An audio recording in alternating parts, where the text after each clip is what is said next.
په دې دریو خبرو کې به چېرته هم شرم نه محسوسوئ که نه همیشه هم زندګي خرابه وي همیشه به په زندګي کې ستومانۍ ډېرې زیاتې وي که تاسو هم غواړئ چې زموږ زندګي ښه شي نو بیا په دې دریو خبرو کې چېرته هم شرم مه کوئ نو دا ویډیو راسره مکمل وګورئ د دې دپاره ګردسي ویډیو به ته بیا میلاو نه شي زما ټولو ملګرو ته خواست دی چې ویډیو ضرور وګورئ ښه غوندې کمنټ وکړئ که نه چې که دې دریو خبرو کې تاسو شرم محسوس کوئ نو همیشه به ستاسو په زندګي کې پسا وئ همیشه به د په زندګي کې مشکلات ډېر زیات وي نو راځئ که نه چې دا درې کومه خبرې دي چې په دې کې موږ له شرم محسوسول نه دي پکار که تاسو پکې شرم محسوس کوئ نو همیشه به ستومانه او خفه به ملګرو راځي دا ویډیو راسره وګورئ ښه ویډیو شروع کوم نه خبره دا ده ملګرو چې چېرته تاسو چا له قرض ورکړئ نو په هغه کې شرم مه محسوسوئ چې ما ته له قرض درکړی دی پکار ده چې تاسو د خپل قرض بیرته واخلئ که نه ملګرو نو چېرته چې چا له قرض ورکوئ نو په هغې کې به شرم نه محسوسوئ تاسو چې بیرته اخلئ که نه چې ټیم یې پوره شي پکار ده زموږ په معاشره کې هودي چې چا له قرض ورکړي او هغه یې بیا په ټیم باندې نه درکوي ځکه چې غریبي ده او دا بالکل صحیح خبره ده خو چې کله ټیم پوره شي که نه خلک ورسره یو ټیم کېږي د هر سړي مجبوري ده نو چې قرض به ترې بیرته اخلئ نو چېرته په دې خبره کې شرم مه محسوسوئ چې چا له قرض ورکوئ که نه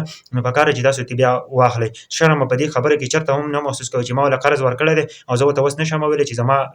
زما روپۍ ماله راکړه اوس ورته زما ضرورت دی ملګرو تا خپل ضرورت په هغه کم ټیم کې چې پوره کړی ستا ضرورت پوره شوی دی اوس زما ضرورت دی اوس زما روپۍ بیرته ماله راکړه زما قرض راکړه ملګرو او په دویم نمبر باندې دی دا ډېر زیات اهم دی ملګرو ګورئ په دې باندې ضرور عمل وکړئ نن سبا دا هر سړی په دې کې مبتلا دی ګورئ ملګرو نمبر دی ملګرو د خلکو حکم چې بل سړی په تاسو حکم چلوي د بل سړي حکم چېرته مه منئ لکه اوس تاسو دوستان دي که نه تاسو ته وایي که نه چې ته یو کار کې لګیا یې که نه هغه وایي چې راځئ چېرته چکر له ځو چېرته پارټي کوو خو بل ته په خپل کار کې لګیا یې امپارټنټ کار دی ځکه چې کار دی چې سټډي ده یا د سکول کار دی یا بل کور کار دی ستاسو کور رانه جوړېږي او ستا ملګري تا ته وایي چې راځه چېرته چکر له ځو او چېرته لږ وخت سپینډ کوو نو ملګرو چېرته به هم دا نه کوئ همیشه به خپل حکم په خپله کوئ ځکه چې د بل سړي حکم به چېرته هم نه منئ او دریم نمبر ملګرو دا ډېر زیات اهم دی نن سبا چې دی نو دا په هر سړي کې دی ګورئ ښه دا خبره ځان سره یاد وساتئ که چېرته دا کوئ نو الله ربالعزت به نه هم ناراضي ملګرو حقیقت سپینه خبره هغه خبره چې کومه حقیقت یې او ته یې هغه پټئ او بله خبره خلکو ته کوئ د خلکو پیسو ته ګورئ که نه وایي چې دا خبره زه نشم کولی دې سره پیسې دي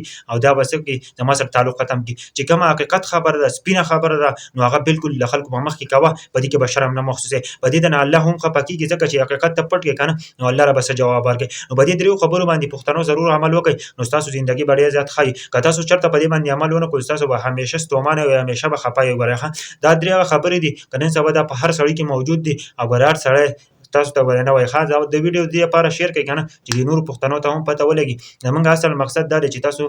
ته دا خبرې در ورسوو ځکه چې تاسو پوهه شئ په دې خبرو باندې چې بل ورځ دا په زندګۍ کې کوئ او د چې څوک د باندې حکم چلئ نو چېرته هم د هغه حکم مه منئ ځکه چې الله ربالعزت هر انسان له خپل عزت ورکړی وتعز من تشاء وتذل من تشاء عزت ورکوونکی الله دی او ذلت ورکوونکی صرف الله د انسان نه دی